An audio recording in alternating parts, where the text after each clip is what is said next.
आओ मैं आपको 2 मिनट में शॉर्ट रिकैप देता हूँ कि हमने पूरे टाइम में क्या पढ़ा है। 2 मिनट ही लगेंगे और आपको मजा आ जाएगा एकदम। मैंने आपको बताया कैजुअल वैकेंसी जो किसी कंपनीज एक्ट 2013 में डिफाइन नहीं है, बट उसको कैजुअल वैकेंसी को एज ए लेमैन समझे तो हम 3 कंडीशंस हो सकती हैं, मतलब 3 कुछ सिचुएशन होते हैं, डेथ, डिस्क्वालिफिकेशन या रेजिग्नेशन एक्सेट्रा एक्सेट्राज। इन सब केसेस में अगर ऑडिटर चले जाता है या नहीं रहता है इन सब रीजंस की वजह से, तो सिचुएशन को कैजुअल वैकेंसी करते हैं। जब कैजुअल प्लेस वेकेंट हो जाता है तो रिस्पॉन्सिबिलिटीज होती है कंपनीज की उस प्लेस ऑफ वेकेंट को फिल करना एज सुन एज पॉसिबल। तो उसमें 2 केस आते हैं, in case of government company, in case of other than government company.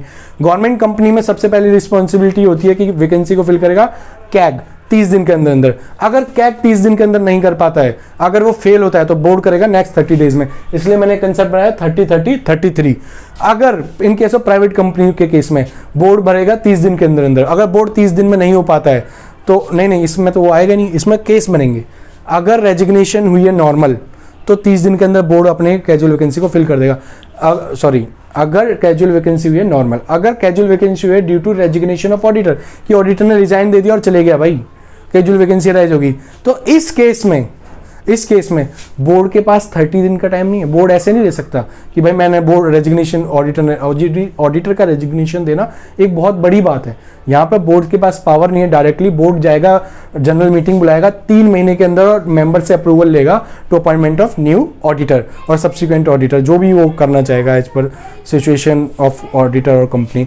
अगर ये थी कंपनी की रिस्पॉन्सिबिलिटी, लेकिन हमारे बेयर एक्ट में इसमें आगे डायरेक्ट लिख दिया है और कुछ लोग कंफ्यूज हो जाते हैं इस टॉपिक में, इसके लिए इसका कंसेप्ट आगे यहाँ थी ऑडिटर की, वो कंपनी की रिस्पॉन्सिबिलिटी, कुछ ऑडिटर की रिस्पॉन्सिबिलिटी है अगर वो रेजिग्नेशन कर देता है। ये टॉपिक्स आगे भी आएगा बट एक कॉन्टिन्यूएशन में था, इसलिए मैंने आपको बताया। इसमें ये डिफाइन है 142 के अंदर।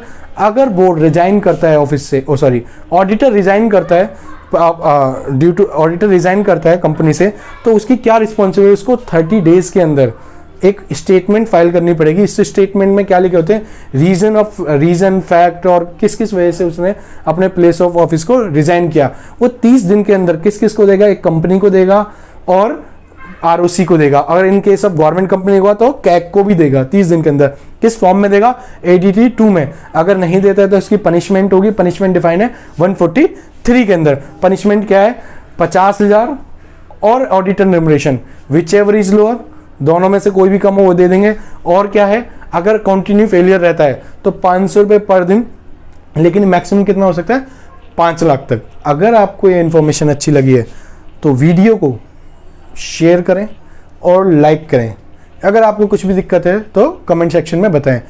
और अगर आपको सच में लगता है कि इस चैनल को सब्सक्राइब करना चाहिए तो प्लीज़ सब्सक्राइब इट, उसमें आपका कुछ नहीं जाएगा और मेरे को थोड़ा मोटिवेशन मिलेगा बस। चलिए, stay tune, stay connected, bye bye for now.